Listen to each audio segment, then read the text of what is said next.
Major announcement coming out of eBay this morning, which you've probably heard, that they are announced free fees on pre-owned clothing for business sellers up until the 31st of December.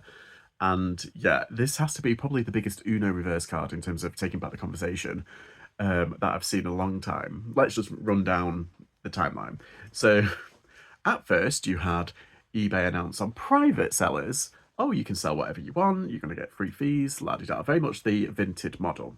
Then there was a little bit of outrage, and then literally the next day, Vinted was like, okay, let's just put Vinted Pro here and allow all the business sellers to like go, nah, eBay.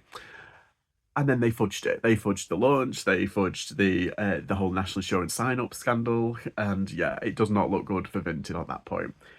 And literally the next day, we have now eBay saying to business sellers, oh, well, while they mess around with their Pro, here's some free fees on clothing up until the 31st of December. I kind of feel like eBay's in a damned if you do, damned if you don't situation. People will be like, oh, that's giving us the crumbs off the table, which it is, in my personal opinion. But I think it's a little bit more deeper than that.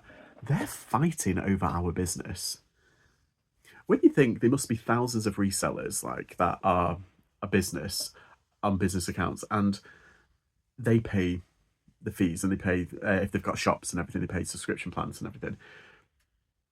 How many thousands of items have they got, or even like hundreds to thousands of items have they got across the board, across the UK? That must be millions, if not tens of millions of items, and they're fighting for that business. They're fighting for those fees.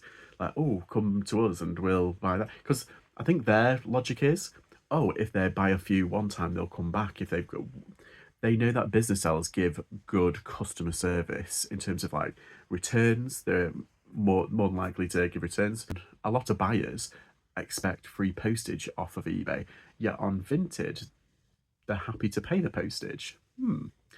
So I think that they are expecting this to increase their business fullfold.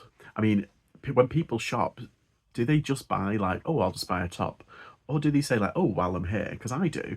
I usually get my poly bags off of eBay, but then while I'm doing that, I'll try and get like, okay, I'll just get the tape while I'm here. Or I'll say, oh, what, is there any like Nike size 12s coming up? Like, I will actually have a look, and I will buy them all at once, so I don't need to keep on going back. I think it must be twofold. Like, clothing is like the hook to bring in the buyers, and then they go on to buy surplus items. A little bit like what happens on Amazon Prime days or like that. There's usually like probably a couple of hundred of items that get the hook, get the people in to have a look, and then they probably buy something else or surplus stuff. So I think that's probably what they're thinking of this time. They're trying to think more creatively. And one of the ways in which they've done that, they've obviously heard us like gripe and growl about the fee situation. They're obviously trying to use it to bring us back into the fold and to be a bit more savvy with how they're treating business sellers. On the radio the other day, the executive that was defending the private seller fees actually let slip that in 2025 they will be looking at a model very close to Vinted, where it will be like a buyer premium, so the fees will be moved on to the buyer. I think they're gonna I do think that they might do that, but I also think that they'll reduce the fees for business sellers, so it'll be like a half and half situation. That's just my speculation, but it's definitely interesting. It's definitely one to watch.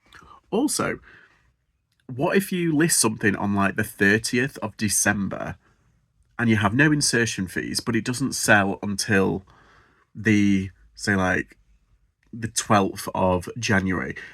Does that account for it? They haven't really specified. They've just said final value fees, insertion fees, regulatory fees. It's like, okay, great. But does that account for like the whole month? So you can list as many as you like on the 30th of December, and that'll count until January. They haven't really been clear on that. But the one thing that's annoying me is that it's so close to Q4. Right now, we need stability. We don't need to be worrying about all this. Yes, it's good drama. Yes, it's good corporate drama. It's good for a video or two. But at the same time, I need to get on. I need to do my work. I need to do my listing. So it's one of those where I need to have a coffee, chill out, and just move on. But yeah, big announcement. Has anything happened on Vinted? No, there's been no announcements, obviously. I think let's just wait 24 hours because the way things are changing, it's all happening. It's all happening. Anywho, that's everything. As ever, what are your opinions? I'm sure you've got some. Please sound off in the comment section below, and remember to like and subscribe if you haven't already. Thank you, everybody, and I'll see you all next